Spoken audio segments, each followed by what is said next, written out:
Buenos días a todas, a todos. Muchas gracias por su asistencia a esta sesión del Diplomado de Procedimiento Especial Sancionador.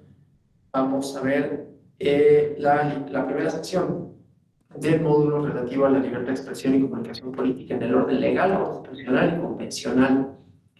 Este módulo, por razones de agenda, se va a dividir entre yo, el día de hoy, y mi compañero Noé Corso, que él va a dar la sesión de mañana. No, eso solo digo, lo comento con fines informativos.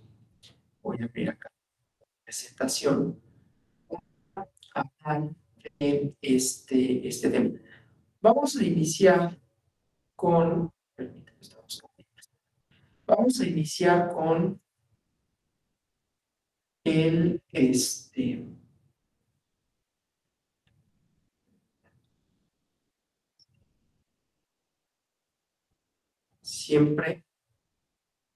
siempre ponemos presentaciones. Ok. Entonces,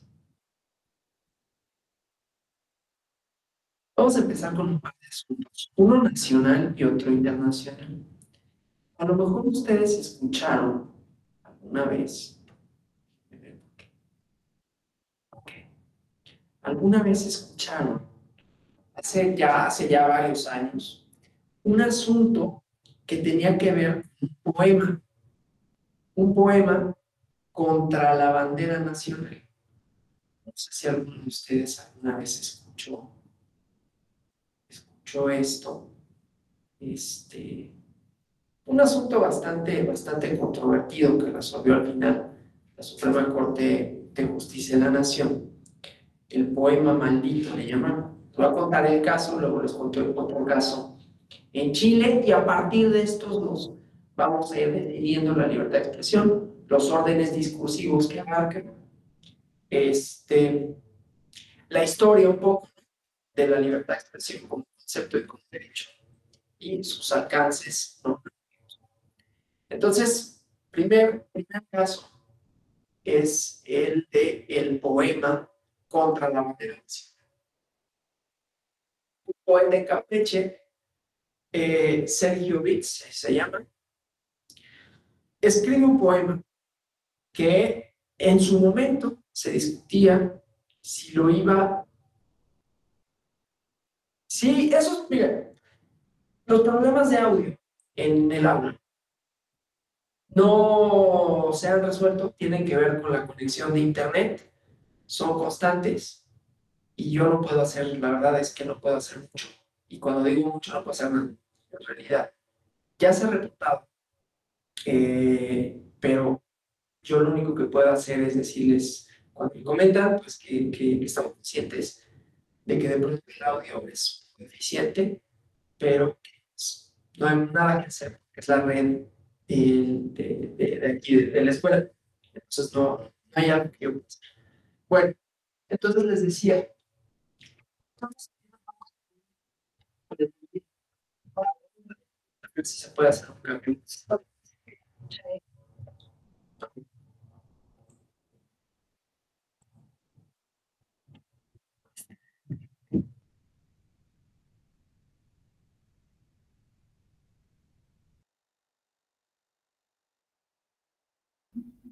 ¿Se oye mejor así? No. Sí. Sí, mejoró el audio, se escucha mejor. ¿Sí mejoró? Sí. Pero tú escuchas eco. No, pues todos escuchamos eso. ¿Y escuchan eco ustedes también?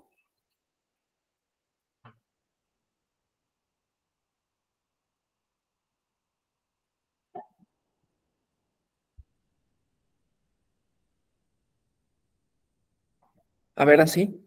¿Se escucha bien? Sí, muy bien. ¿Se escucha? Bueno, tú sí los vas a escuchar. Bueno, pero Quiero usar solo el audio de tu compu. pero bueno, ok, sí, No, el ya te audio del entendí. aula. Sí, va, bien, gracias. Ok, parece que ya mejora el audio así, ¿no? Entonces, les comentaba, gracias, les comentaba, una persona que No veo los comentarios ahorita porque hay un recuadro, pero bueno. Les comentaba, aquí sí los puedo ver. Ok. Entonces, este poeta en Campeche, que pues escribe eso, un poema, fue motivo de controversia. Hay un amparo en la primera sala de la Suprema Corte de Justicia de la Nación, ¿sí? Inclusive hay dentro de la Suprema Corte, estamos hablando de hace muchísimos años, así que no importa, que refiera a lo que decían un pseudo poema, ¿no? Había esa controversia que yo no sé si en las Cortes haya la atribución para calificar de algo como literario o no, pero bueno, eso fue en ese momento. Entonces, lo que me interesa es el debate en torno a esto y tomar posturas distintas con relación a su contenido. El poema, ¿no? Tiene expresiones, pues, atrevidas, indecentes, si quieren.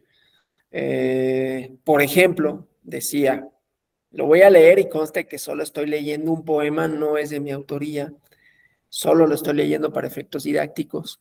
Todo lo que ahí se contenga es única y exclusivamente lo que dijo el autor del mismo, no soy yo, y hago especial énfasis en eso. Voy a leer textualmente el contenido de un poema que, así como advertencia, ¿no? Que tiene expresiones para quien esto le resultara, no es mi caso, pero para quien esto le resultara ofensivo contra los símbolos patrios, no lo escribí yo, solamente lo voy a leer para efectos didácticos.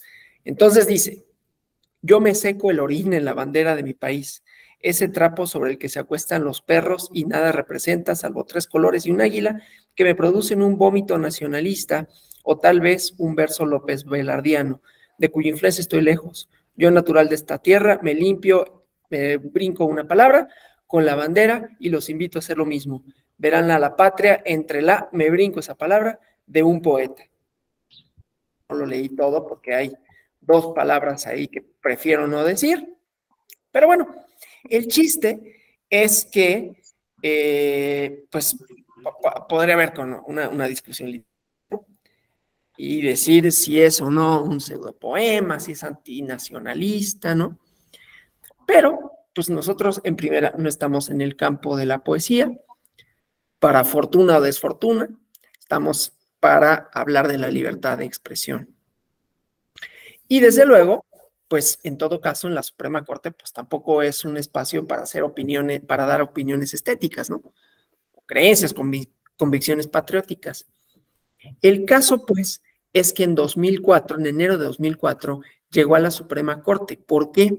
Porque el poeta, Sergio Bitz, promueve un amparo contra el auto de sujeción a proceso al que lo sometió un juez por el delito de ultrajes a los símbolos patrios y posteriormente un recurso de revisión por un fallo que confirma este auto. La primera sala admite el fallo en sesión pública, se rechaza el proyecto de concederle el amparo que presenta uno de los ministros, una decisión dividida de 3-2, ¿no? Entonces, bueno, en la sentencia, lo que había que decidir era si este delito de ultrajes a la patria, ultrajes de palabra, las insignias nacionales, era o no constitucional porque se oponía a la libertad de expresión y a la libertad de publicar, ¿sí? La libertad de expresión nada sería si no tuviera aparejada otra libertad, que es el de libre manifestación de ideas, libre circulación de las mismas, ¿no? Que implica no solo que yo pueda, bueno, yo o quien sea, no solo que yo pueda decir, sino que lo pueda reproducir en medios impresos, en medios televisivos, pero siempre vamos a encontrar límites. Una de las controversias, no una, las controversias más interesantes, más importantes en el procedimiento especial sancionador, la vamos a encontrar justamente en definir los límites de la libertad de expresión.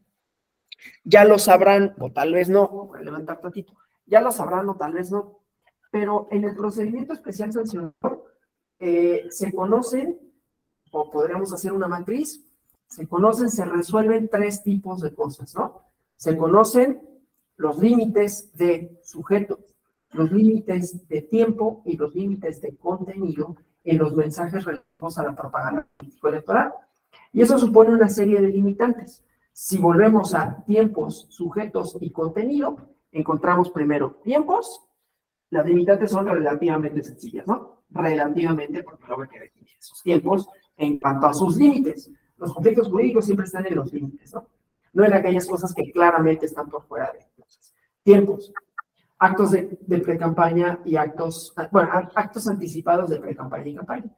Entonces, ahí hay que definir qué vamos a entender por actos anticipados de pre-campaña y campaña, para lo cual tenemos que definir la campaña y la pre-campaña. Luego tenemos, dentro de los tiempos también, ¿no?, a la comunicación gubernamental. Esto tiene la posibilidad de información y propaganda gubernamental. Entonces, eso nos lleva a otra definición. ¿Qué entendemos? No las voy a dar yo porque muchas de estas cosas son propias de todo el diplomado, ¿no? Pero para ir dando directrices y por qué se inserta ahí la libertad de expresión.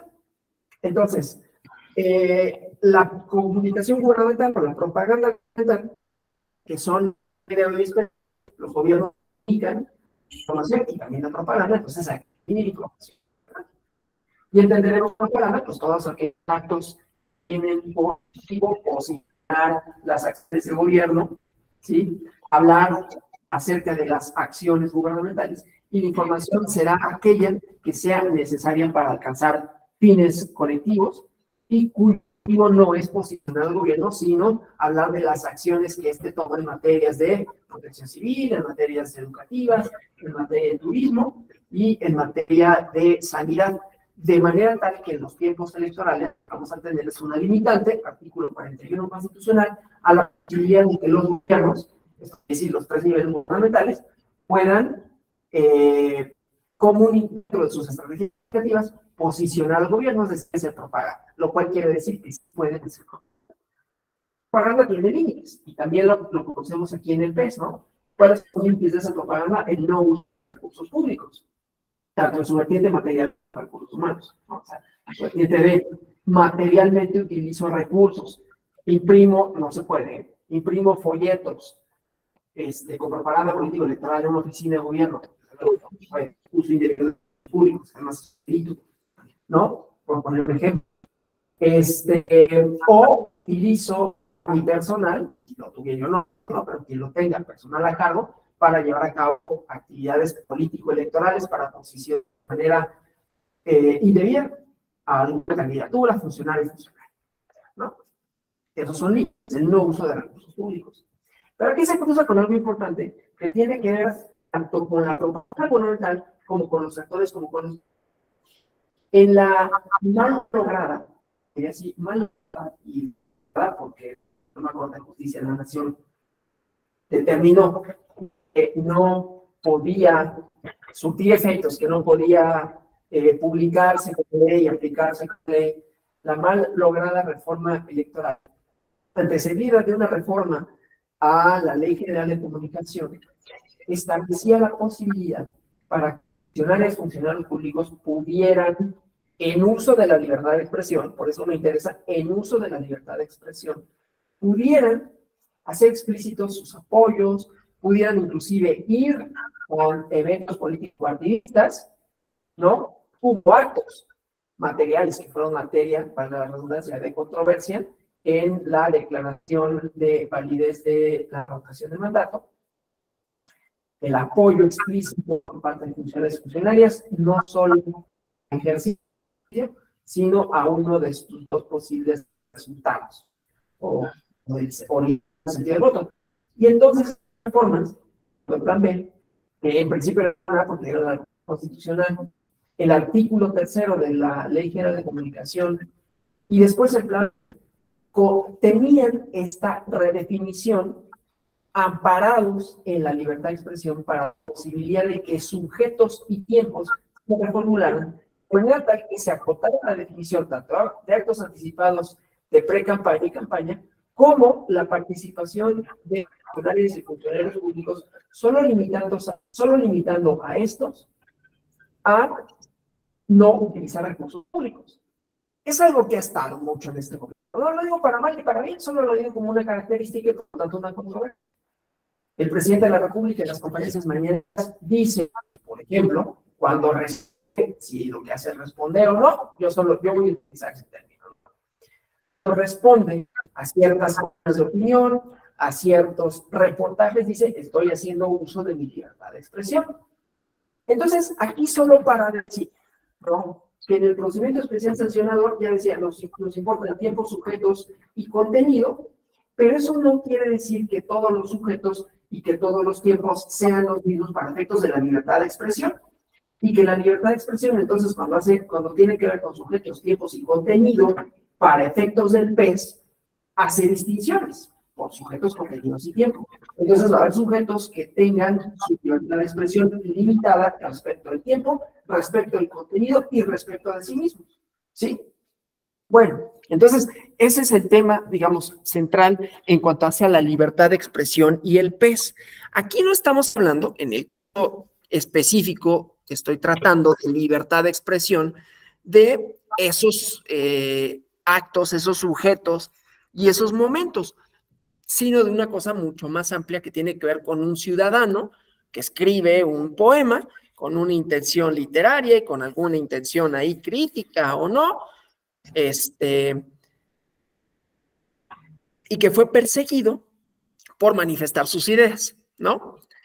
Me interesa, insisto, por la definición de libertad de expresión, que entonces vamos a ver tiene ciertos límites. Y entonces interesa ver cuáles son esos límites. Primero, generales, cuáles son todas las modalidades y la protección constitucional, legal y convencional, o legal, constitucional y convencional, quieran ordenarlo, y luego ver qué pasa con el PES y cómo los conflictos que se plantean tienen que ver en su gran mayoría, sobre libertad de expresión, y que eso además ha estado en medio de reformas político-electorales, ¿sí? Entonces, todo eso es lo que me interesa abordar hoy, y ya mañana pues verán otra parte que tiene que ver con, bueno, y cómo eso lo garantiza el Estado a través del régimen sancionador, ¿no? El Estado a través del INE, a través del régimen sancionador. Bueno, entonces, decía, regresando al caso, ¿no? Estaba la tensión entre un delito, un tipo penal, ultrajes de palabra a las insignias nacionales, y como esto chocaba con la libertad de expresión, pues había que redefinir los límites de esta, ¿no? Artículos 6 y 7 constitucionales. Bueno, entonces, ese fue el asunto, ¿no? Y claro, a ver, el caso como tal, ¿no? El poema, decían algunos, indecente, ultrajante, pues exaltó ánimos patrióticos, ¿no? Que después pues ensombrecen las razones, ¿no? Las razones jurídicas. Entonces, bueno, nada más presento el caso, ¿no? Para efectos de cuáles son los límites, qué sí puedo decir y por qué, ¿no? ¿Qué podemos decir la ciudadanía y hasta dónde, ¿no? Algo que ya habíamos tratado, recordarán la semana pasada, con relación a unos sujetos, y decíamos, pueden ser sujetos de procedimiento especial sancionado, recordarán, ¿no? Por unos tweets, una persona específica, un cuate, ¿no? Un señor muy conocido en redes sociales, un empresario que insulta a diestra y siniestra, y en específico a una persona con la que tiene una fijación un poco fea, ¿no? Una fijación un poco morbosa, y utiliza Twitter para estar ahí duro y darle en contra de esta persona, ¿no? Bueno, y decíamos, podríamos decir que se trata de violencia política de género, y de acuerdo con ciertos elementos, más o menos concluimos que sí, ¿no? Pero bueno, entonces, regresando a esto, ¿no? Porque tiene que ver, ya les digo, casi todos los temas, no son todos, pero la mayoría tendrán que ver con libertad de expresión. Entonces, sabemos que la Constitución protege la libertad de expresión, que la Constitución, ¿sí?, no establece, para el caso de que estoy hablando de la bandera nacional, digo un caso viejito y controversial, más allá de que podamos hacer anotaciones con respecto a asuntos de ahorita, ¿no? Pero pues para sacarlo de esta inmediatez, ¿no? Y poder, poder hablar con un poquito más de libertad en términos ilustrativos. Por ahí alguien tiene un micrófono abierto, les voy a pedir que lo silencie. Entonces, bueno, les decía, ¿no? En el caso de si la Constitución protege la libertad de expresión, pero nada dice, por ejemplo, de los símbolos patrios, ¿no? Dice la Constitución en el artículo 3, la educación que imparte el Estado tiene que fomentar el amor a la patria, lo que sea que eso signifique, ¿no? Pero bueno, entonces, nadie en México tiene, aquí estamos hablando de dos cosas que chocan, ¿no? Tiene la obligación jurídica de amar a la patria, ¿no? Ni a sus símbolos patrios. Habrá quien sí diga, yo amo a México. Yo no digo esas cosas, pero habrá quien sí, y es legítimo. Aquí nada más, tenemos o no un deber cívico de respetar los símbolos patrios, pero no derivan de la Constitución. Son reglas sociales, en todo caso, ¿no? Juramento a la bandera, el himno nacional y las controversias. Yo me acuerdo alguna vez, ¿no? Que se ponían sobre, ay, los jugadores de fútbol no saben, claro, tenían que ser jugadores de fútbol porque saludan a la bandera, pero la bandera no está ahí, entonces qué tontos que la saludan, ¿no? Digo, cosas tan poco importantes como esa, pero son reglas sociales, ¿no? Deberes que se desprenden de algunas leyes secundarias a veces. Los ministros de culto sí tienen una regulación constitucional de no agraviar a los símbolos patrios, pero, pues, la persona esta, su subjetividad, ¿sí? Su individualidad, no es ni ministro de culto ni en todo caso profesor de primaria, ¿no? Entonces, bueno, ese choque, ¿no? Y este delito que existía de ultrajes a las insignias nacionales, pues tiene una obligación de no ultrajar al escudo, al pabellón nacional de palabra o de obra, ¿no? Pero la cosa para resolver en ese momento de la Corte era si ese delito contravenía o no la libertad de expresión y de prensa. O sea, si la obligación de no hablar mal de la bandera que genera esa norma es una restricción válida de la libertad de expresión protegida por la Constitución. De ahí el caso me sirve para ilustrar justamente esto último, ¿no? Restricción válida de la libertad de expresión, lo cual quiere decir la libertad de expresión, como cualquier otro derecho, no son absolutos, ¿no? Va a encontrar algunas restricciones. Para efectos del PES, las restricciones, ya lo decía, la vamos a encontrar en sujetos, tiempos y contenido, ¿sí? O sea, habrá quienes por su condición de servidoras, servidores públicos, por su condición de empresarios que no pueden contratar propaganda, propaganda político-electoral en medios de radio y televisión. Mañana van a ver esto relativo de la pauta, ¿no? Ellos no pueden con ciertos tiempos por su carácter subjetivo, ¿no? Por ser unas personas que podrían desequilibrar las condiciones de la contienda político-electoral, es decir, transgredir el principio de equidad en la contienda. Esto quiere decir, para efectos del PES, voy a avanzar la presentación, para efectos del PES, espérenme, porque avanzo aquí y no avanzo allá. Por alguna razón, veo que en mi, ahí está. Entonces vamos a esta. Acá. Entonces, les decía, ¿no? La libertad de expresión, como cualquier otro derecho, pues va a encontrar algunos límites, ¿sí? Y esos límites no son necesariamente obvios, no son necesariamente lógicos, ¿no? Atienden a diversas razones. Ya vimos un poco, ¿no? La cuestión en el caso mexicano y el régimen sancionador, de dónde deriva, ¿no? El SURAP 17/2006, que impuso ciertos límites que tenían que ver con cómo se resolvieron ciertos conflictos políticos en la esfera jurisdiccional, y entonces ahí se redefine la idea de los derechos, en este caso de la libertad de expresión y sus alcances. Otra vez, sujetos, tiempo y contenido, ¿sí? Entonces, esto para decir, las libertades y la libertad de expresión no son absolutas, muchas veces tienen que ver con, o sea, sus límites, con otros derechos, ¿no? En el caso de la contienda política electoral, el derecho o el principio constitucional a partir del cual vamos a, o sea, decir así, ponderar, vamos a comparar en contra de, para saber qué tiene mayor peso, será el principio de equidad en la contienda, ¿sí? Lo dijimos en la clase que tuve el gusto, por lo menos para mí fue un gusto, porque para ustedes no fue tan gustoso, pero para mí sí. El bien jurídico tutelado por excelencia en el procedimiento especial sancionador es la debida formación de voluntad colectiva, así como en segunda instancia, eso lo digo yo, habrá un juzgador que diga, no, primero es la competencia político-electoral, que todos los partidos, candidatas, coaliciones, compitan en condiciones de equidad. Y entonces, que le puedan a la ciudadanía comunicar su mensaje de manera clara.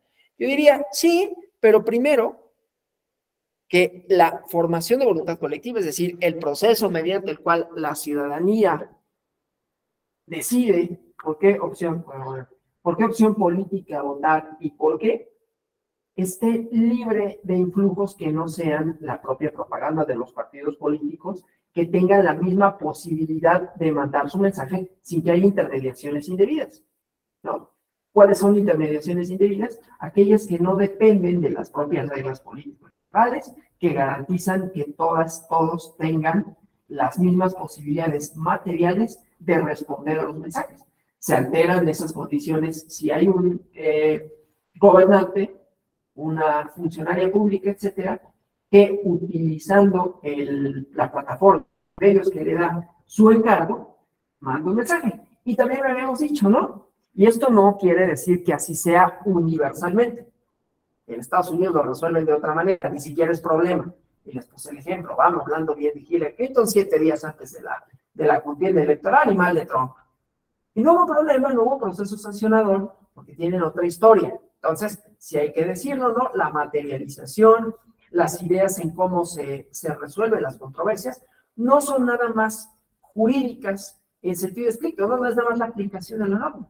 Esa aplicación de la norma está atada a valores que son propios de una sociedad, aquí lo vemos, ¿no? Los símbolos patrios, ¿no? Habrá sociedades en las que sí los patrios, eso no va a ser ni controversia de derecho, ¿no? Lo hubiera desechado en primera instancia el juez de distrito, decir, no voy a ordenar ninguna sujeción al proceso por algo que, pues, que puede no gustar en el poema, pero por eso no lo voy a perseguir. A ver, esto viene desde Voltaire, ¿no?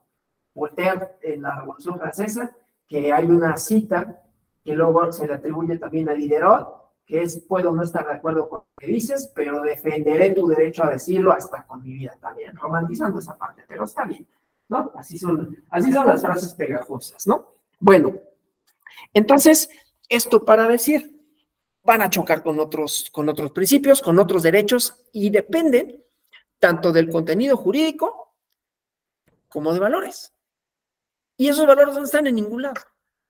El contenido jurídico es un poquito más sencillo de entenderlo porque proviene de la Constitución, pero recordarán o sabrán que la Constitución, y en particular la Constitución mexicana, no son nada más la norma constitucional como norma que dice qué se puede o qué no se puede, o que establece las bases de ese poder o no poder, ¿no?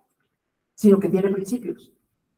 De ahí, por eso decía, principio de equidad con dos vertientes, ¿no? Proteger la debida formación de la voluntad colectiva, que la gente decida de conformidad con la propaganda político-electoral, de conformidad con sus aspiraciones ciudadanas, de conformidad con los intercambios que tiene con la gente en condiciones más o menos de igualdad, porque nunca hay igualdad plena, ¿sí?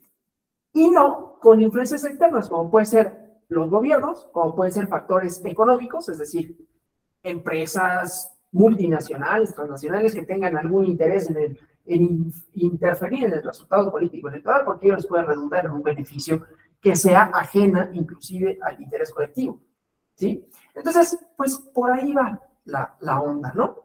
Y por eso tiene sentido trazar ciertos límites, el problema es decir cuáles, cuándo y de qué medida, entre un derecho y otro. Entonces, aquí es más importante, por ejemplo, yo pensaría, más importante la debida formación de voluntad colectiva, por un lado, la debida competencia entre las diferentes opciones partidistas en sus coaliciones, candidaturas independientes y partidos, que la libertad de expresión de ciertos sujetos, sean gobernantes, sean factores de poder económico, ¿sí? Y por eso entonces limitamos también tiempos, ¿no? Cuando pueden decir, en todo caso, si es que pueden. ¿Y por qué pueden? Y el contenido, qué pueden y qué no pueden, ¿sí? Entonces, aquí estamos ante un caso, en este ejemplo, de qué se puede y qué no se puede. Y no en el ámbito político electoral, aunque sí en el ámbito político, porque choca con una obligación quizás, yo no sé si la vería yo como una obligación de la ciudadanía de respetar los símbolos patrios, lo que sea que eso signifique, ¿no? Porque esto va chocando con otros derechos. Habrán escuchado ustedes de la libertad, ¿cómo se llama esto? La objeción de conciencia, ¿no? Hay lugares en los que esto es tan problemático porque se hace extensivo a la práctica médica, pero luego lleva únicamente a la libertad de expresión como una de sus posibilidades de materialización, ¿no? Y ahorita vemos por qué todo esto tiene sentido y cuál es la corriente política, la teoría política que lo sostiene, ¿no? Pero nos dará una idea de decir libertad y libertades políticas y libertades individuales. ¿Y qué privilegio? Bueno, entonces, la objeción de conciencia, algunas religiones, no diré cuáles, por ejemplo, no le permiten a quienes son parte de esta participar en ritos como el de la bandera, ¿no? Los símbolos patrios o como se le quiera denominar. Y entonces ellos objetando, anteponiendo su libertad de decidir y por lo tanto de expresarse o dejarse de expresar de una determinada manera con relación a un acto colectivo de construcción de una identidad, si es que tal cosa son los símbolos patrios, ¿no? Entonces, choca con varias dimensiones, no solo con las prohibiciones y con las posibilidades de ser o dejar de ser de ciertas personas, ¿sí? Entonces tiene como varias vertientes esto. Pero bueno, decía, ¿no? Es no vulnerar derechos de los demás al ejercer esta libertad, que ese sería su límite.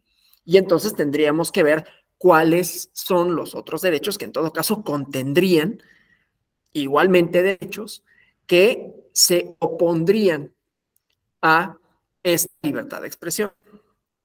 ¿Sí? Bueno, voy a la siguiente. Más que a ver si avanza. Ahí está.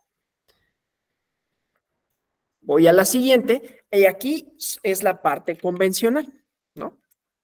O sea, la protección, de acuerdo con la Comisión Interamericana de Derechos Humanos, de las dimensiones de la libertad de expresión. Vamos a hacer el ejercicio ahorita constitucional, ¿no?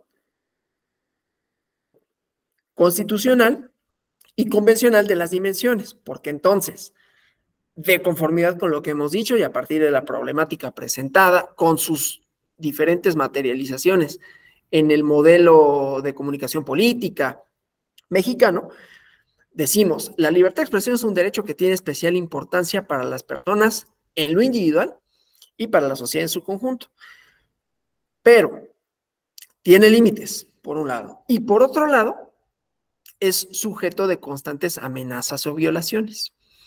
Una de las posibles amenazas o violaciones es la censura, y la censura que puede venir desde el Estado o puede venir desde otros medios. En México, tristemente, por ejemplo, ¿no? Sabemos que son los países más peligrosos para ejercer el periodismo, no solo por la censura que practica y ha practicado en los gobiernos de distintos colores, sino, o sea, de distintos partidos, de distintos colores, ¿no?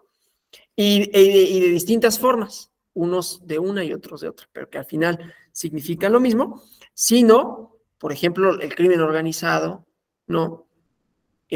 Por poner un ejemplo, ¿no? Bueno, entonces, siempre es un derecho que está muy sujeto a vulneración, por un lado, ¿no? Y por otro lado, entonces, ¿cuáles sí son los límites válidos? ¿Cuáles son los límites necesarios y convenientes?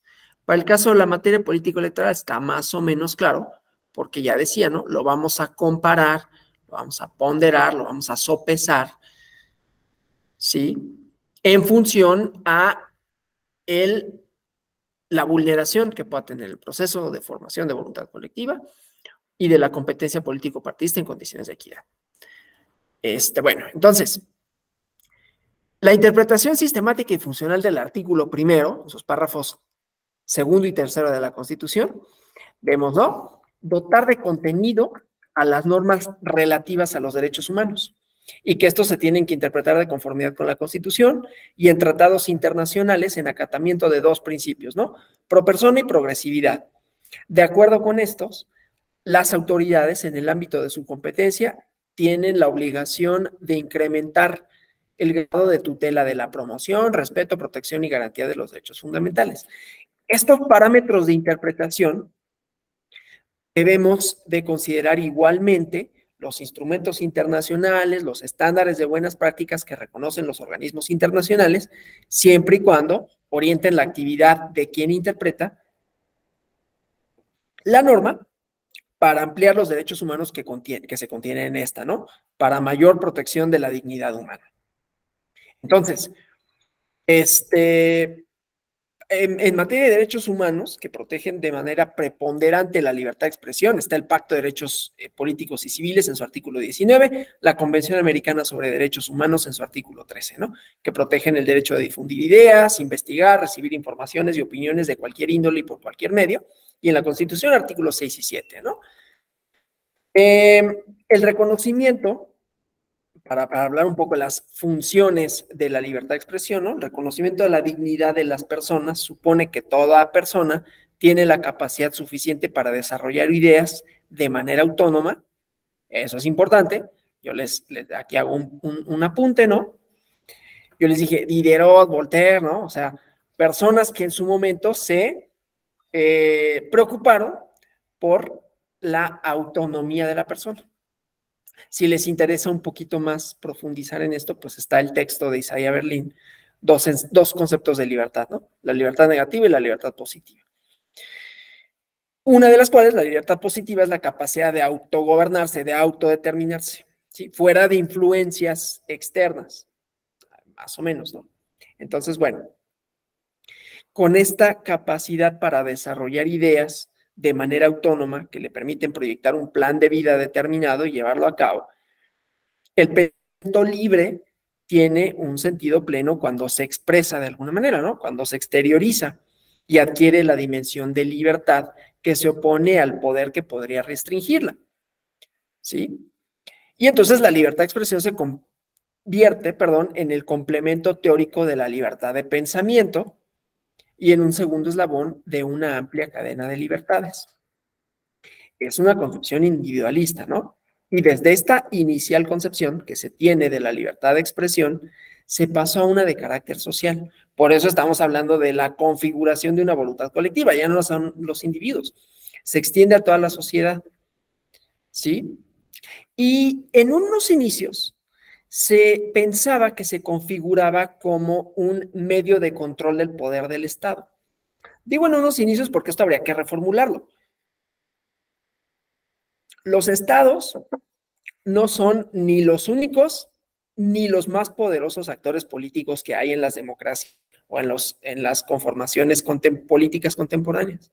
Es decir, aunque inicialmente, recordemos un poco, ¿no? Y ahorita voy a hablar de la doctrina del liberalismo, ¿no? Se pensó en los derechos políticos en oposición al Estado, ¿no? Los liberales, John Locke, John Stuart Mill, estaban pensando sobre todo en los estados monárquicos, ¿no? En los estados despóticos y su control, que no era tan absoluto, pero más o menos, ¿no? de la vida privada de los individuos. Entonces había que asegurar una esfera privada que fuera ajena a la posibilidad de conocimiento e intervención del Estado, ¿sí? Y tenía muchas variantes, porque también venía su vertiente económica, ¿no? La laissez-faire, la doctrina esta del dejar hacer, dejar pasar, pues de ahí viene, ¿no? Un Estado que no interviene en la economía. Y un Estado que no interviene en la formación de opiniones, ¿sí? Entonces, el fundamento de la libertad de expresión tenía la oposición al Estado. Pero ¿qué pasa contemporáneamente? Pues que ya decía, no es ni el único actor con poder, ni siquiera es el más poderoso, ¿no? Casi cualquier transnacional es más poderosa que casi cualquier Estado. Conste que dije para los dos casos, casi, ¿no? Entonces, pues ahí habría que reformular un poquito, porque entonces los únicos que pueden restringir la libertad de expresión no son los Estados. Los únicos que moldean en todo caso la opinión pública no son solo los Estados, y los únicos que intervienen no son solo los Estados, ¿no? Eso siempre tenerlo en cuenta. Inclusive, me voy a atrever a decirlo, ¿no? Hay medios de comunicación que pertenecen a grandes corporaciones que tienen casi que como objetivo de formar la opinión pública. Es el caso en Estados Unidos, para no decir nada de México, de Fox News, ¿no? Que sistemáticamente presentan una realidad que uno diría, híjole, le están haciendo el caldo gordo, por ejemplo, a Trump y a todo su movimiento, ¿no? O sea, están mintiendo deliberadamente. Y son una gran empresa, gran cadena, me refiero a gran no en el sentido del adjetivo de decir que buenos, sino que son muy grandes, que tienen mucho alcance y que tienen mucho poder y que mienten deliberadamente y que participan en el proceso de formación de voluntad colectiva. En México hay ejemplos, ¿no? Pero no los voy a poner. Entonces, ahí tenemos que redefinir nuestra idea tanto de libertad de expresión, de sujetos que la materializan, que la hacen posible, y de los límites, ¿sí? Esto no quiere decir, entonces prohibamos a Fox News, pero es más complicado que solo decir es una oposición al poder del Estado, de decir cuando hay sujetos y hay agentes más poderosos que los Estados que tienen esa, pues no sé si decir consigna, pero sí ese componente, ¿no? De distorsión de la información, ¿no? Lo vuelvo a decir nada más para que quede claro y que el testigo en video, no, yo no digo nada de México, no. Ya ahí cada quien saca sus conclusiones. Pero a ver, que quede en testigo en video. No es que yo diga que hay que censurar ni a Fox News ni a ninguno que se le pueda parecer, si es que hubiera alguno en México, sino tener en cuenta que también participan en el proceso de formación de voluntad colectiva, que pueden hacer uso de la libertad de expresión y que son más poderosos inclusive que algunos estados, y que entonces la libertad de expresión, la libertad de formación de la voluntad colectiva, ya no nada más es un control del poder del Estado, tendría que ser un control del poder del Estado y más allá, de entes más allá de los estados, ¿sí? Bueno, y una de las teorías que se han formado en torno al fundamento de la libertad de expresión tiene que ver con la participación ciudadana en el proceso político. Por eso hablamos de la debida formación de la voluntad colectiva, ¿sí? Que tengamos todas y todos la misma posibilidad de informarnos, la misma posibilidad de contrastar la información.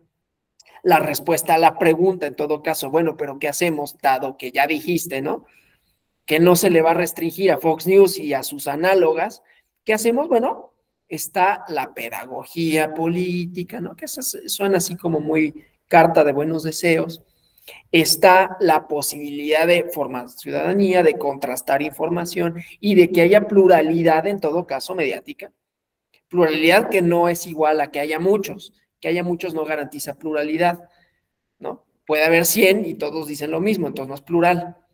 Lo cual no quiere decir que necesariamente solo cuando digan lo diferente es plural, ¿no?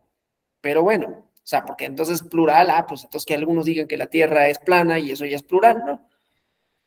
O sea, hay hechos, hay contrastación de los mismos, pero en materia política es deseable, lo voy a decir así, deseable que haya visiones encontradas, a veces antagónicas, Es decir, que el conflicto, y una de estas cosas que le causa mucho escozor a mucha gente, la polarización, no es necesariamente algo indeseable. No estoy diciendo con ello que, qué bueno que haya polarización, digo que es una característica y que el conflicto es normal en las sociedades políticas. La democracia tiene la ventaja de que es la que mejor resuelve el conflicto porque lo acepta, bueno, idealmente lo acepta, y construye los canales para resolverlo, ¿no? Uno de los cuales es los procesos electorales, ¿no? En donde compiten plataformas que pueden ser distintas, a partir de nociones diferentes de qué es la esfera pública, cómo se materializa, cuáles deben ser las políticas públicas, el papel del Estado en la economía, ¿sí? Que como ven, además, difícilmente vamos a llegar a un consenso con relación a qué significa eso y cómo lo vamos a lograr, ¿sí? Por eso es que, pues, hay quienes piensan de una manera y otros de otra. Y lo pueden decir sin miedo a represalias, ¿sí? Con toda libertad. Los únicos límites, entonces, válidos en principio para restringir esa libertad serían finalidades colectivas, pero que cuando esos límites, y lo saben quienes conocen estos test ¿cómo se llaman? Los test de proporcionalidad, ¿no? Que la medida sea idónea, que sea eficaz, que sea la menor restricción y que persiga un fin constitucionalmente válido, ¿no?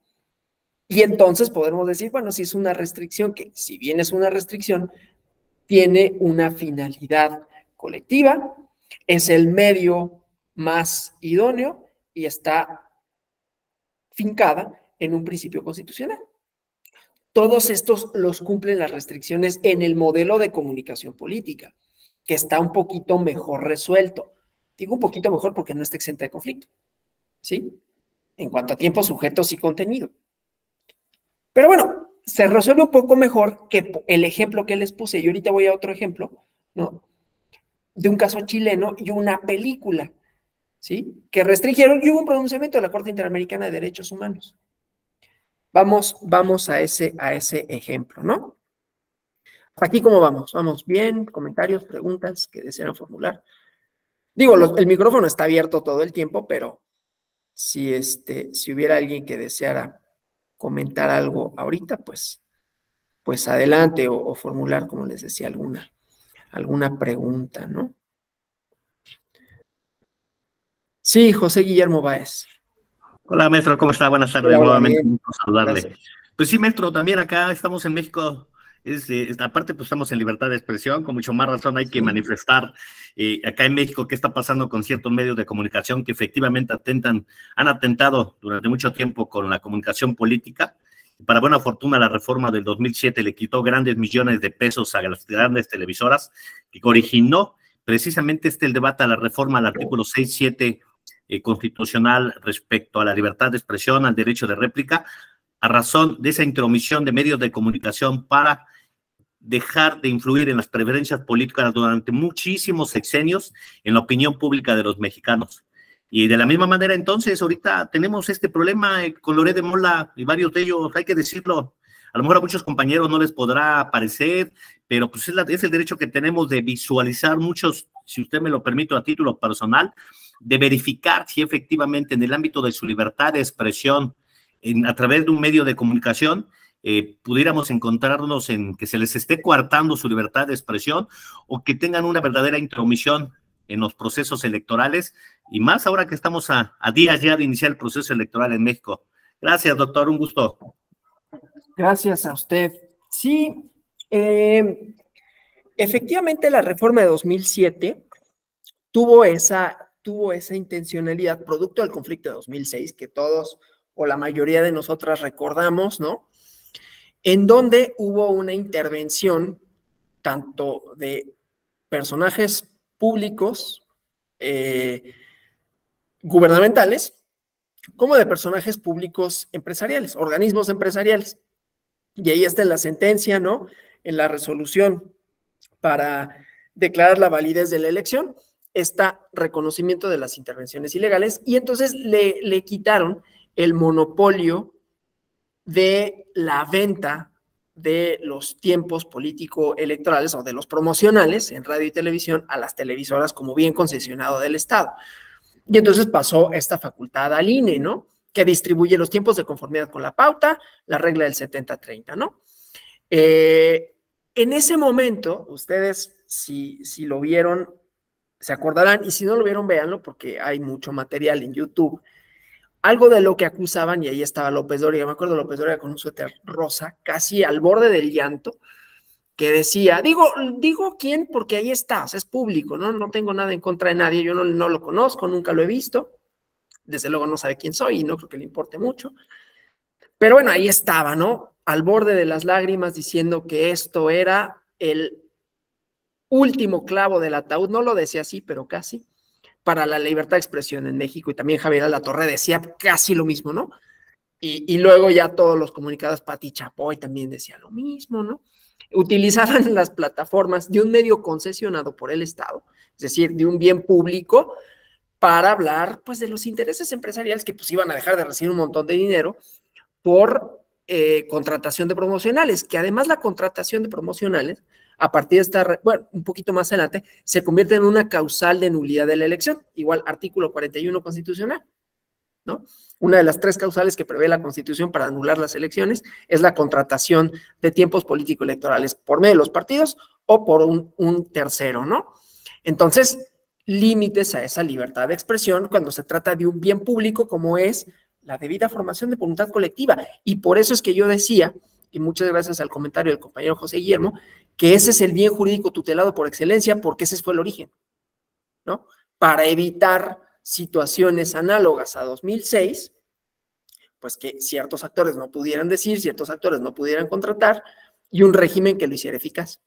Es decir, que redefiniera qué entendemos por libertad de expresión, lo cual no quiere decir que se socave la libertad de expresión, sino que se redefine en función a un bien mayor, como lo es la selección de nuestras gobernantes y gobernantes, ¿sí?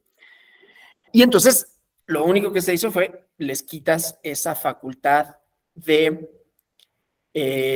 vender espacio publicitario para que dentro de las obligaciones que tienen las empresas de radio y televisión, dado que son concesionarias, es decir, es un bien del Estado que el Estado se los da, entonces uno de los pagos es derechos y es en tiempo, ¿no? Entonces los tiempos del Estado se asignan en una, mañana verán bien cómo se asignan a los partidos políticos para que hablen de su plataforma, ¿sí? Entonces nada más es una redefinición.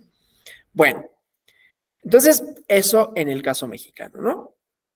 ¿Qué pasó en Chile? Un asunto que también ocupa estas dimensiones de la libertad de expresión, ¿sí? Y su materialización, ¿no? Hablar, escribir, difundir, pero cuando decimos hablar, ¿hablar en dónde? Hablar en mi casa, pues esa, aunque estuviera en el estado más totalitario, pues eso casi lo puedo hacer, ¿no? Casi, no sé, porque hay unos que les intervienen, ¿no? Sospecho de que sea actividades, estén actividades comunistas y los intervienen, ¿no? Por cierto, vale, pero más o menos, el fin de semana vi la película esta de Oppenheimer, a este señor, dentro de otras cosas, no lo defiendo, pero le siguieron procesos por ser comunista, ¿no? En Estados Unidos, la supuesta cuna de los derechos políticos, la libertad, ¿no? The land of the free, persiguieron a este y a muchos otros bajo el macartismo y les intervenían teléfonos, revisaban su azor. O sea, la libertad de expresión material en estados supuestamente liberales como Estados Unidos nunca ha sido plena, ¿no? Es una mentira. O sea, a mí lo único para decir, muchas veces el fundamento, tanto convencional, constitucional, teórico, es hablar de los Estados Unidos como el lugar en donde, previo a Trump, era el paraíso. No es cierto. Si hasta los años 60 por ahí todavía estaba de facto y de jure, ¿no? Segregación racial en la tierra de las libertades, ¿no? En la tierra de las libertades, donde sí ha habido casos muy interesantes, ¿no? Del New York Times, por ejemplo, que tienen ahí esta parte de la libertad de expresión en las editoriales. Hay muchos asuntos, ¿no? Pero también tienen la parte de, también se han restringido con un fundamento político para perseguir a estos agentes supuestamente peligrosos para el Estado, ¿no? Bueno, y en Chile, entonces, ¿no? Porque si hablamos de hablar, escribir, difundir, decía que sea público, hablar en un salón de clase, ¿no? Hablar en una manifestación, en una película, escribir, difundir, expresión artística, y en eso nos hemos movido. Y entonces este ejemplo, ¿no? La Corte Interamericana de Derechos Humanos en 2001 falló en contra del Estado chileno por una censura estatal que se ha impuesto a la exhibición pública de la película La Última Tentación de Cristo. Conocerán ustedes la película, ¿no? Martin Scorsese.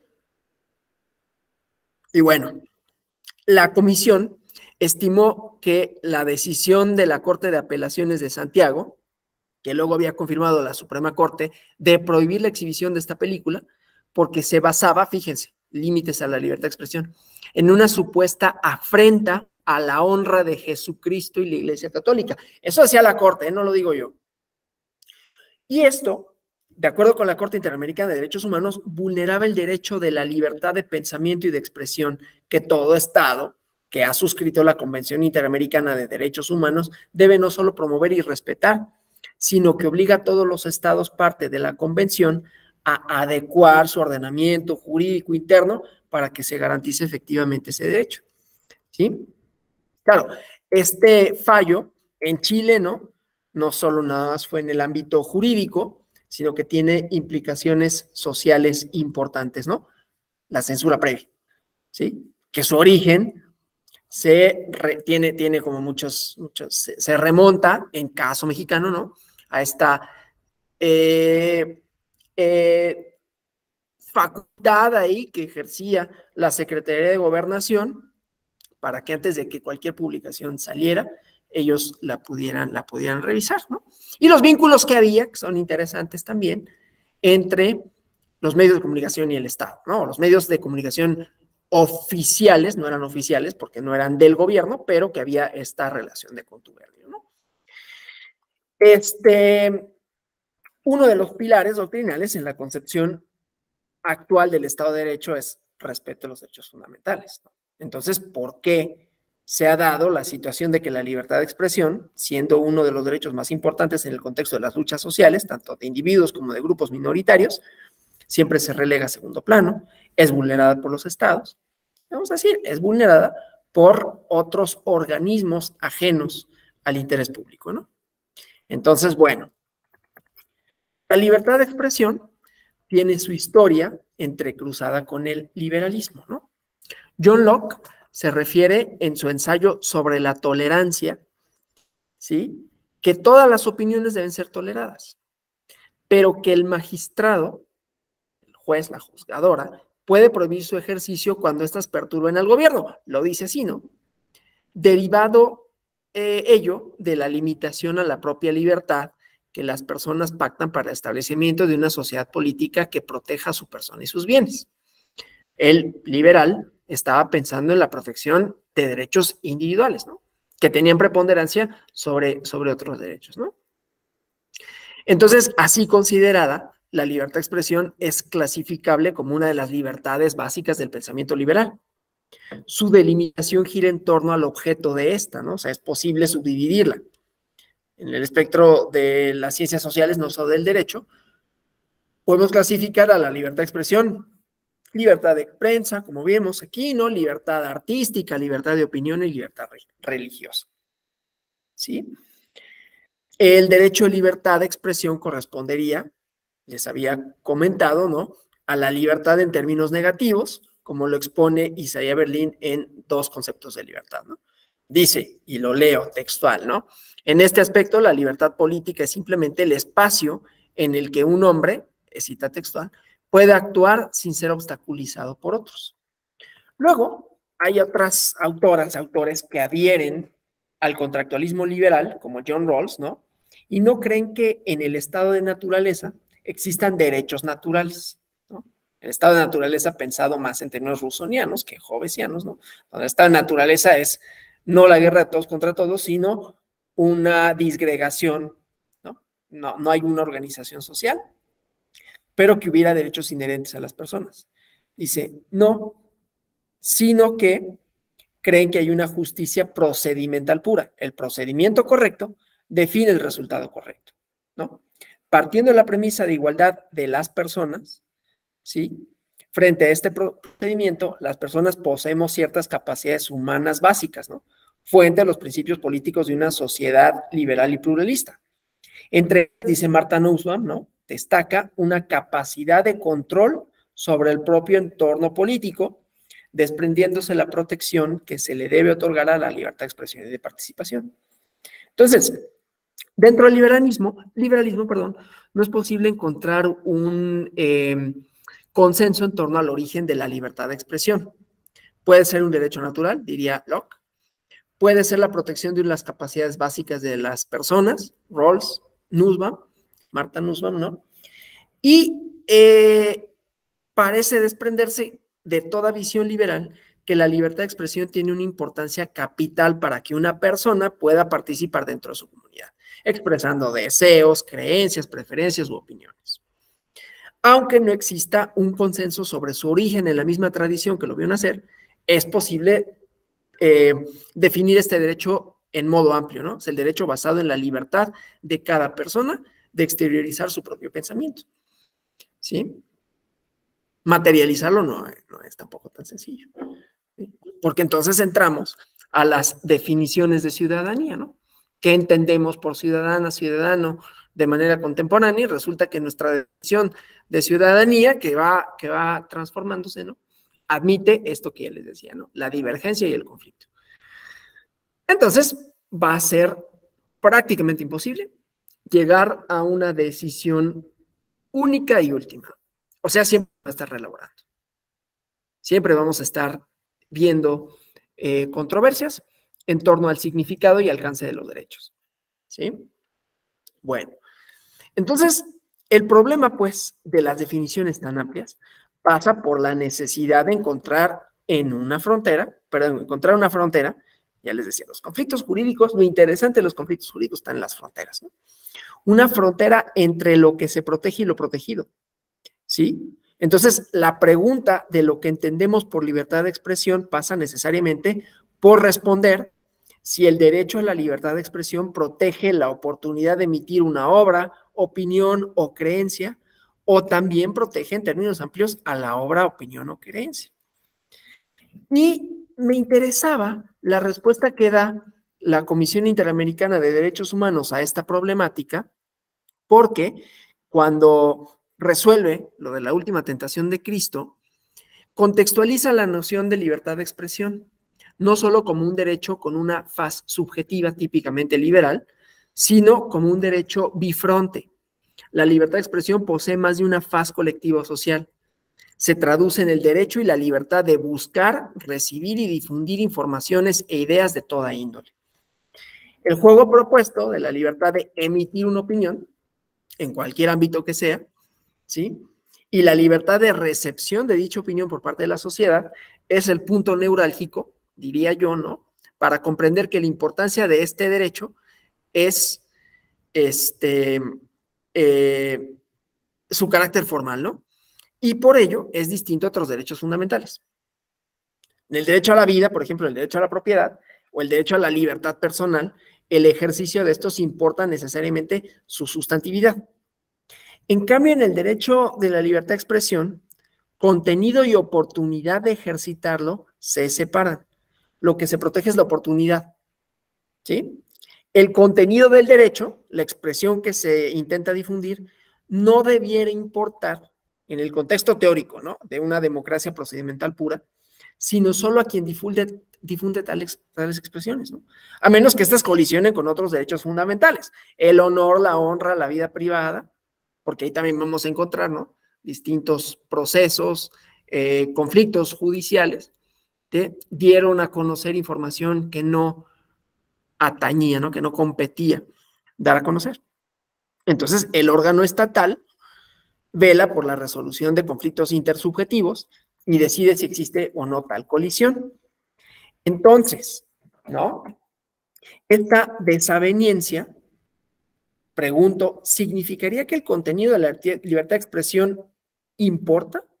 Sí, diría yo, pero no en cuanto al ejercicio mismo, sino en cuanto a las limitaciones que puede sufrir el contenido.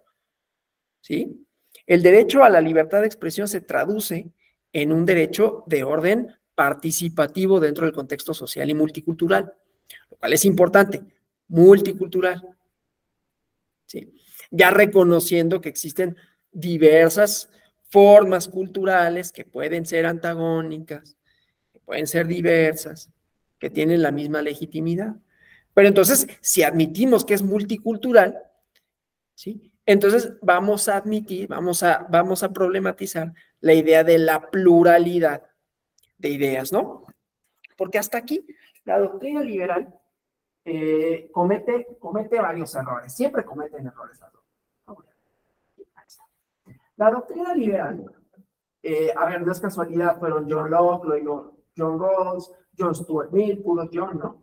Martha Nussbaum, que entre otras cosas tienen en común, pues que son personas de sociedades políticas predominantes en lo cultural, europeas, europeizadas o occidentales, si quieren, y que entonces piensan la libertad de expresión desde un statu quo, ¿no? Martha Nussbaum un poco menos por su condición de mujer, pero aún así piensan que la libertad existe para todos los individuos, para todas las personas de la misma manera, ¿no? Es decir, en tanto el Estado te garantice que exista la libertad de expresión y su posibilidad de materializarla, lo demás ya no importa. No hay nada previo porque son personas libres. El problema es que no es cierto, porque no todas las personas son igualmente libres, ¿no?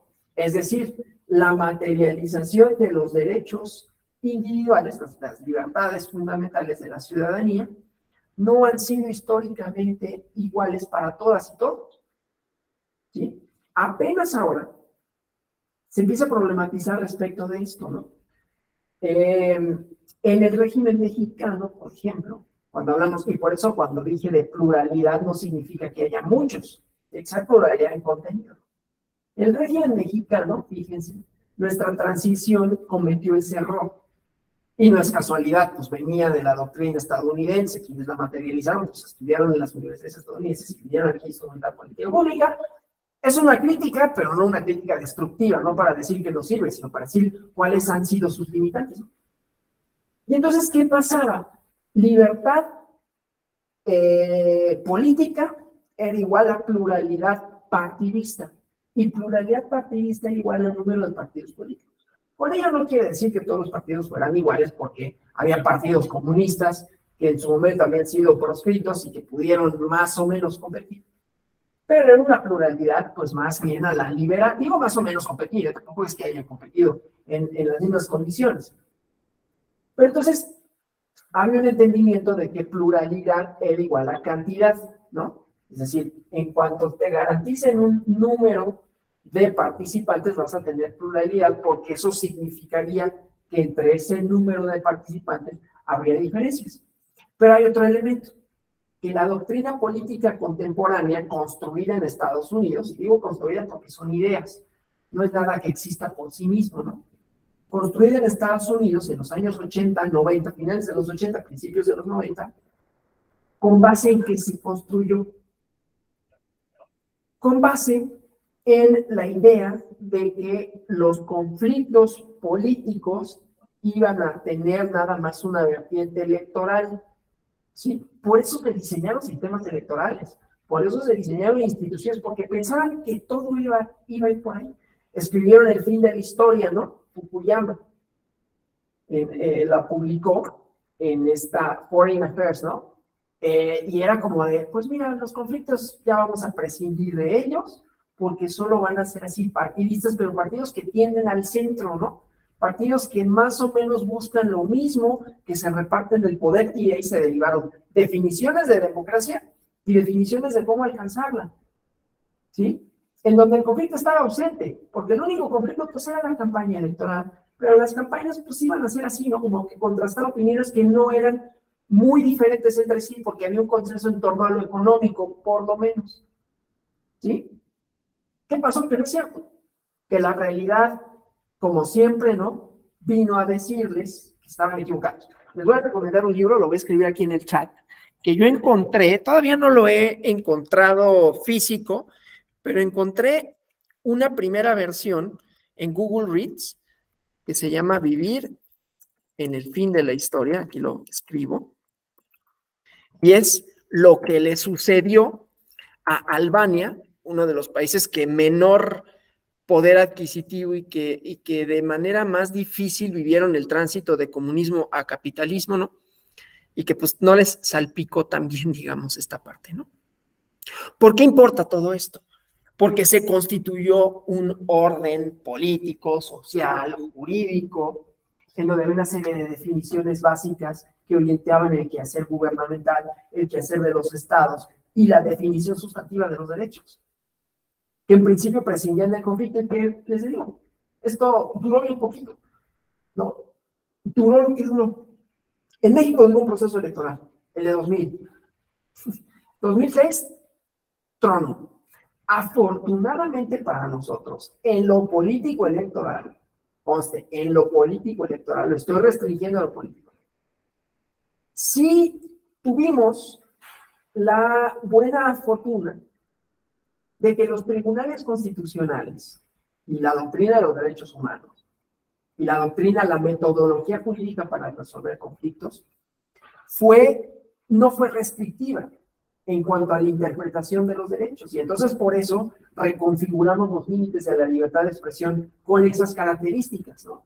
Es decir, entendieron la naturaleza de los conflictos, entendieron sus alcances y sus posibles repercusiones, en todo caso, para los procesos electorales futuros, y entonces pues, se diseñó un sistema bastante sofisticado. Claro, con su problemática, que fue pues hiperregular. Cuando uno limita la libertad de expresión, pues eso va a tener una contraparte, ¿no? Va a tener una consecuencia, desde luego negativa, ¿no? Que es, ¿y hasta dónde va a ser ese límite? ¿Y por qué es racional ese límite? Y no hay respuesta, ¿no? Esto se vuelve luego particularmente importante en los momentos que vivimos ahora, porque ya no solo estamos hablando de sujetos y tiempos, sino el contenido, que recordarán que era la última de las vertientes en las que yo les decía, comparamos, construimos el concepto de libertad de expresión y sus límites. Sujetos, tiempo y contenido para efectos de nuestro régimen sancionador y para efectos de los límites a la libertad de expresión. Contenido. ¿Y cómo vamos a saber cuál es el contenido? O sea, si ya dijimos los medios, difusión, y ahora vamos a la parte sustantiva, ¿qué es lo que se dice? Y tenemos los ejemplos, ¿no? Los ejemplos del arte, ¿no? Se dice algo en contra de los símbolos patrios, porque eso sería considerado como algo deseable o indeseable y perseguido penalmente, que ese sería el problema, ¿no? El problema no es tanto si sale y se puede imprimir y distribuir, que ese sería un primer problema, pero un problema más grave, si no solo es que no lo pueda decir, sino que soy encarcelado por eso, ¿no? O ya en su vertiente menos grave, es decir, sin el uso del poder punitivo del Estado, pero lo puede difundir como la película en el caso chileno, ¿no? Y entonces vienen las redefiniciones. Y digo, ¿por qué es importante y por qué se vincula con esta idea de la pluralidad malentendida? Por dos razones, pero que convergen, ¿no? La primera es que los procesos de democracia, y digo la primera, pero puede ser la segunda, no importa, pero una y la otra van ligadas. La primera que yo escojo, ¿no? Es que los procesos de democratización entonces no fueron solo partidos políticos, no solo fue la pluralidad de partidos, fue la pluralidad de actores y actrices, ¿no? O sea, hombres, mujeres, y luego vino esta parte de reivindicar el no binarismo, que estamos en ese intersticio, ¿no? Estamos en esa redefinición que todavía no alcanzamos de manera cabal a comprender, a expresar, a experimentar, ¿no? Como sociedad, no digo que. Y que yo espero que en algún momento ya no sea como muy problemático, pero bueno, entonces eso. Luego vienen otros derechos culturales como los de las y los indígenas, ¿no? De los pueblos originarios, que van reivindicando para sí una serie de prácticas, una serie de definiciones, ¿no? Los nunca materializados acuerdos de San Andrés, y bueno, con redefiniciones constitucionales, con redefiniciones de lo que es la nación, el Estado. Y claro, ahí también redefiniciones sobre la comunidad y sobre sus posibilidades de ser y de expresarse en la esfera pública. Eso es una cosa. Y la otra es la respuesta a esto. Que la respuesta es muy evidente, muy palpable, ¿no? Y no en todos los casos condenables, porque voy a seguir con ejemplos de estos de los límites de la libertad de expresión y las censuras y esto, ¿no? Y cómo en este momento lo podríamos reconfigurar. Entonces, la emergencia de otros grupos, ¿no? De otros grupos que habían estado, a diferencia de lo que creía el liberalismo, que habían estado o que no habían tenido la misma posibilidad de expresarse en la esfera pública, ¿no? Sea la diversidad sexual, sea las mujeres, sea todos aquellos grupos que no eran, digamos, hegemónicos, dominantes o predominantes dentro de una sociedad, ¿no? O sea, que no era tan plural la cosa, ¿no? No solo por ideas, sino por cultura, sobre todo, ¿no? Los no tenían el mismo acceso a los medios, ¿no? De comunicación. Y entonces, cuando esto empieza a transformarse y adquieren la posibilidad ya material, real, ¿no? De expresarse, pues vienen los rechazos, ¿no? Los rechazos que no es que necesariamente estén mal, primero por la falta de entendimiento de su reivindicación, por la falta de reconocimiento de su carácter como sujetos, ¿no? Y entonces la respuesta es el contenido, ¿no? Hubo un asunto resuelto hoy, que ya les había comentado esto, pero si no, lo vuelvo a comentar, nada más que aquí voy a la computadora para decirles cuál es el número de expediente para que vayan a consultarlo, ¿no? Entonces,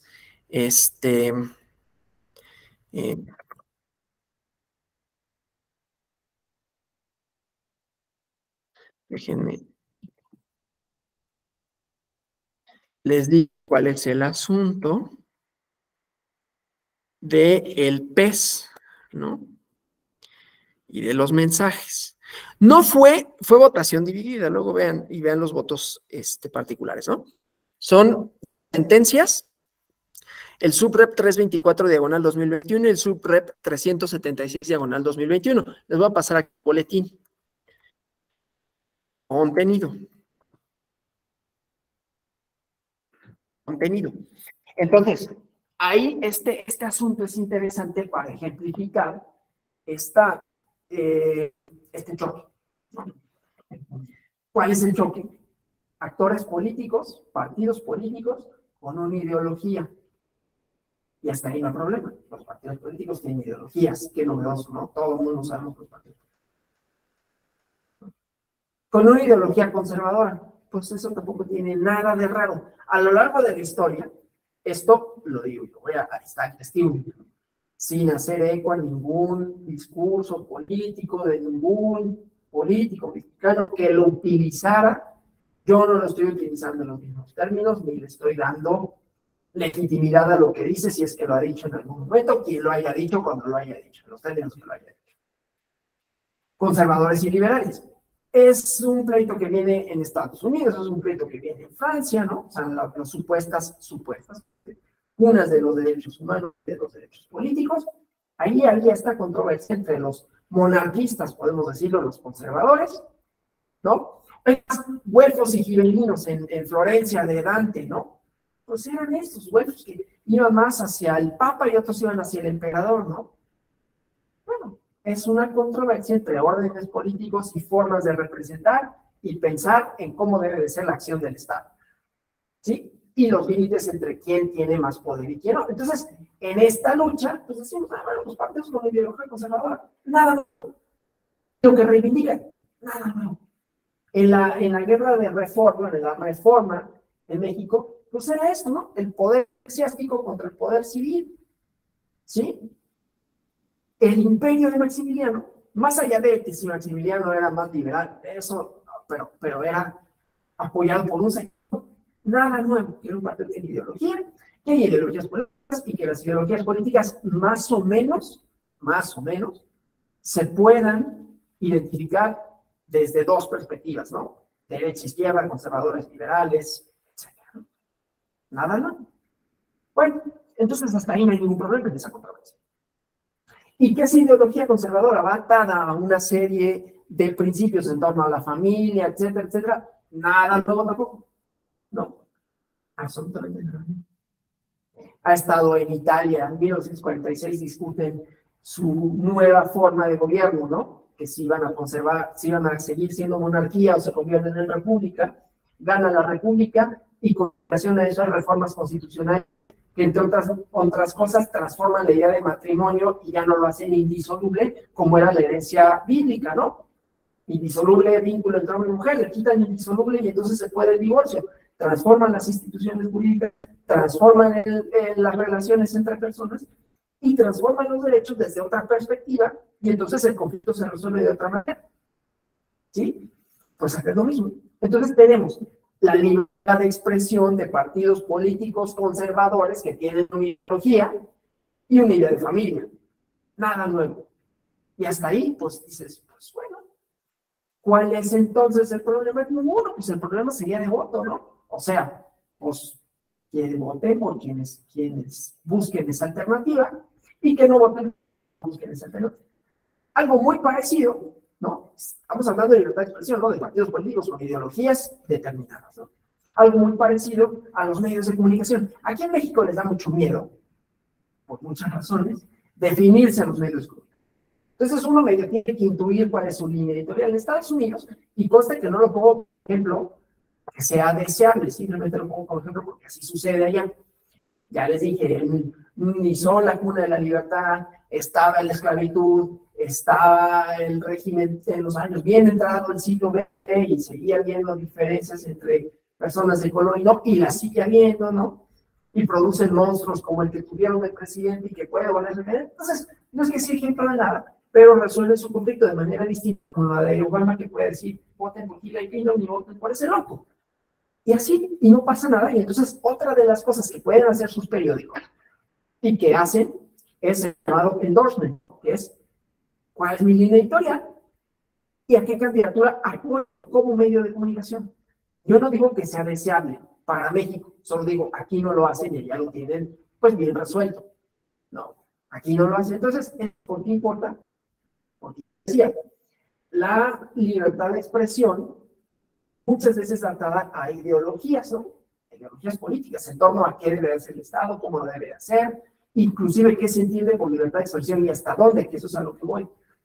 Entonces, este partido político, como puede ser una publicación, como puede ser un libro, como puede ser una película, no todo es el desafío a la libertad de expresión desde los progresistas, que son iconoclastas y que quieren recontar la historia de la pasión de Cristo, o que quieren redefinir lo que significan los símbolos patrios y decir que debemos de hacer los pedazos.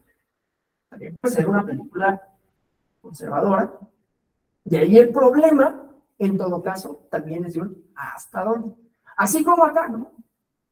Y la Corte Interamericana dice, no, espera, tienes que sustentar tus principios, tus restricciones en criterios que no sean religiosos, por ejemplo. ¿Sí? Entonces, la libertad de expresión no debe de tener como límite en su materialización, en su posibilidad, a una cuestión de índole religiosa, ¿no? En un Estado que ha asignado la Corte perdón, el Pacto de Derechos Civiles, ¿no?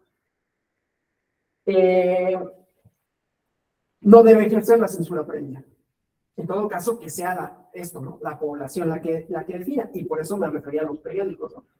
Pues que si Fox News es muy mentiroso, pues no podemos restringirlos en realidad, y lo único pues es que queda de la ciudadanía que les crea o no, y esperemos que les crean, pues por lo menos. Los partidos políticos, no obstante, tienen una regulación diferente, porque no son medios de comunicación, sino que su tarea, ¿no? Es ser intermediarios entre la formación de voluntad colectiva, la ciudadanía, pues, y los cargos públicos, ¿no? Sirven para seleccionar candidaturas, presentar plataformas y materializar esas plataformas políticas en política pública. Entonces, en ese caso, teníamos un partido político, una idea muy definida y por todos y todas conocida en cuanto a la familia y en cuanto a los derechos políticos de las personas, dejémoslo así. Derechos políticos no solo electorales, sino derechos de ser y de hacer. En el marco de esta, que les contaba, emergencia, surgimiento a la esfera pública de otras formas culturales en una sociedad democrática que reclaman para sí derechos, ¿sí? Y que redefinen la esfera pública en términos de pluralidad. Y que dicen, nosotros también tenemos derechos y entonces hay que limitar de otra manera la libertad de expresión, todo aquello que sea gravoso, que sea en agravio, que reproduzca estereotipos, que reproduzca discursos que suponen para estos colectivos, para estos grupos, un menoscabo de sus derechos, limitarlos. Y en medio de eso está controversia, ¿no? Porque entonces, ¿qué pasa? Que el partido político en cuestión, si bien tiene una ideología conocida, si bien esta ideología está vinculada con una agenda legislativa, y esa agenda legislativa, pues es la política pública que se materializará o no de resultar vencedor, en el Inter, ¿no? Pues tienen su propaganda política electoral, de conformidad con la pauta, de conformidad con el régimen, ¿no? Del régimen de comunicación política, de conformidad con los tiempos, y entonces el contenido, ¿no? Y vienen los promocionales, lean los excelentes. Después, si nosotros tenemos la clase de sentencias relevantes, es decir, si a mí me toca, ese lo vamos a analizar porque es interesante, ¿no? Pero entonces, en el contenido, es donde viene el problema, y es lo que resuelve la sala superior, porque la sala regional especializada, les había dicho, está reproduciendo discursos de odio, ¿sí? Porque, y le da los elementos. Uno de los temas fundamentales para entender los límites y las problemáticas de la libertad de expresión en tiempos modernos es esa, ¿no? El surgimiento en la esfera pública de grupos que anteriormente no les habíamos dado como sociedades políticas la legitimidad de ser y de hacer, y que la han ido ganando. Tampoco es que, qué buena onda somos, ya se las conseguimos, la han ido ganando y mucho que les ha costado y les sigue costando, y las resistencias que eso genera, ¿no? Las resistencias que eso genera en diversos grupos, y entonces hay surgimiento de partidos políticos. No me refiero a este partido político, me refiero como un fenómeno global, ¿no? Discursos que les niegan derechos, que les niegan la legitimidad, y entonces ahí vamos a encontrar ese conflicto. Y es donde viene o tiene sentido hablar de discursos de odio, ¿no? Que les niegan derechos. Entonces, en ese contexto inserta la sala regional especializada, dice, son discursos de odio. Y la sala superior dice, no son discursos de odio, pero en la propagación de su ideología sí hacen referencia a contenidos discursivos, voy a la última diapositiva del día de hoy, contenidos discursivos que pueden resultar en la merma de la consecución de, ahorita cambia la diapositiva, es que esto va con una velocidad bastante distinta, ¿no? Como cuando cae un rayo y se oye 10 segundos o 15 descargos.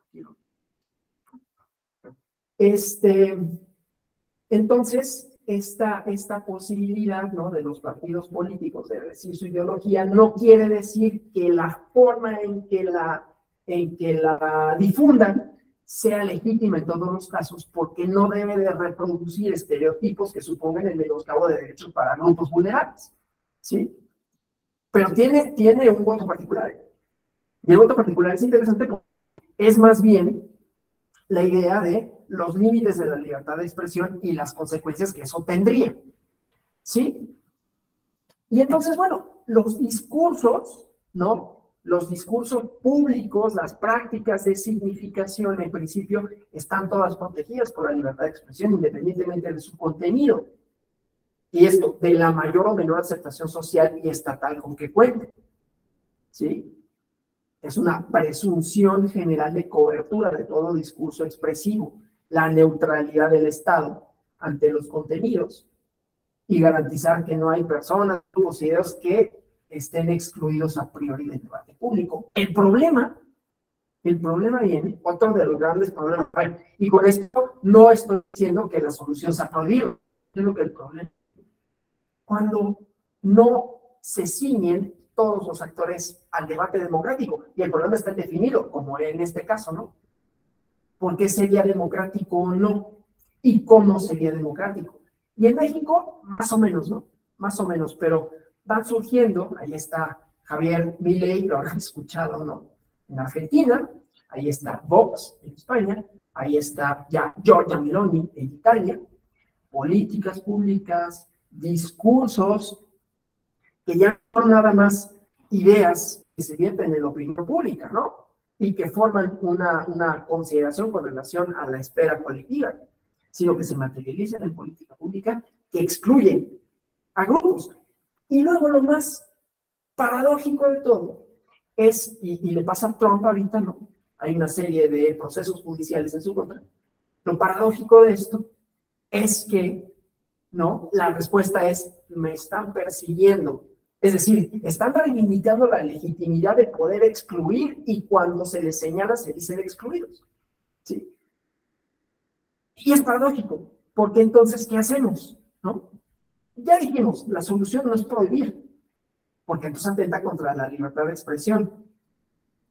Pero cuando limitamos porque hay colisión entre grupos que habían sido discriminados históricamente, violentados históricamente, significados que les implicaban el no ejercicio de derechos, y estos grupos que emergen con fuerza como respuesta y que se vuelven cada vez más duros, que les niegan derechos, si no los podemos restringir, y que además restringidos sería para ellos reivindicar el ahora esta es la nueva, ¿cómo dicen?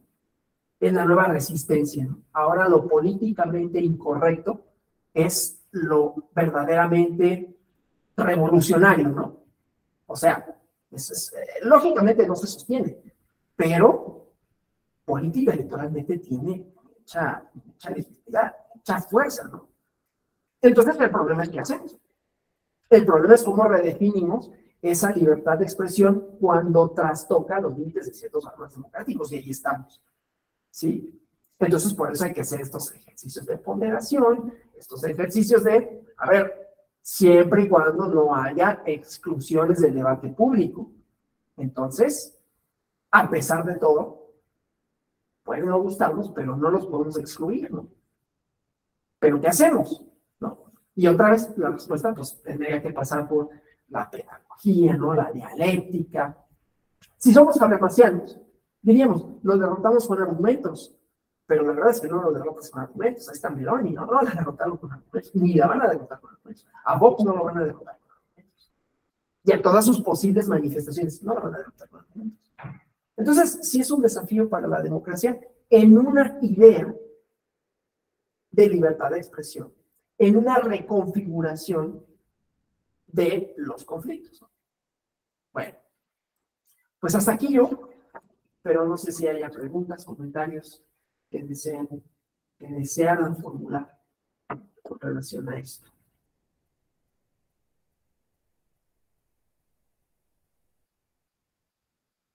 ¿Nada? ¿Todo bien? Bueno, pues si no hubiera nada más, yo les agradezco por su atención. Esperando que haya sido interesante, que hayan quedado los temas, ¿no? Más o menos claramente planteados, la libertad de expresión, sus vertientes, dificultades, sus manifestaciones en el régimen sancionador, ¿no? Esta matriz, sujetos, tiempos, discurso o contenido, y cómo ha sido problemática su elaboración y su reelaboración, tanto en la esfera judicial, ¿no? Sea en las cortes de libros estéticos, poemas, películas, en función a una noción de orden público y estos nuevos choques, digamos, nuevas controversias en torno a los límites de la libertad de expresión y las posibilidades de decir y hasta dónde sería legítimo, que es la última parte, ¿no? La del contenido. No es la única, desde luego, pero es una de las más importantes porque es en donde choca justamente la libertad de expresión. La libertad de poder decir que las personas son esto u otro, o de negarles derechos. Y si eso es libertad de expresión, si no, ¿y por qué? ¿Y qué problemas tiene? Bueno, el día de mañana con mi compañero Noé van a ver una parte bastante más normativa, ¿no? Igual, cómo se distribuye la pauta, qué fines persiguen, ¿no? Qué conductas son sancionables y cómo se sancionan en todo caso. Gracias por su atención. Que tengan un feliz inicio de semana y nos veremos en algún otro módulo de este diplomado, estoy seguro. Gracias. Gracias, maestro. Buenas tardes, muchas gracias. Gracias a ustedes, buenas.